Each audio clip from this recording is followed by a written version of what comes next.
কাজ করলো। বন্ধের কারণ হচ্ছে যে কেন্দ্রীয় সরকার তারা হচ্ছে কাজ 6 মাস যদি কোনো রাজ্য সরকার দুর্নীতি করে তাহলে 6 মাস পর্যন্ত তার গ্যাস নিতে পারে।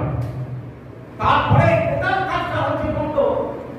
দুটো সরকারের দৃষ্টিভঙ্গি একই। এই কারণে বলছি এরা 100 দিনের কাজের যেহেতু আমাদের বামপন্থী সরকার ছিল, সেই বামপন্থী সরকার হচ্ছে 100 দিনের কাজ করে, কারণ আমাদের 162টা এমপি ছিল। আমরা হচ্ছে সেখানে পদাধিকারী নিইনি, 10-11টা মন্ত্রী উপপ্রধানমন্ত্রী আমরা নিইনি। আমরা মানুষের স্বার্থে কর্মসূচি নিয়েছি। তার মধ্যে 100 দিনের কাজ, তার মধ্যে মিড ডে মিল এসব ছিল।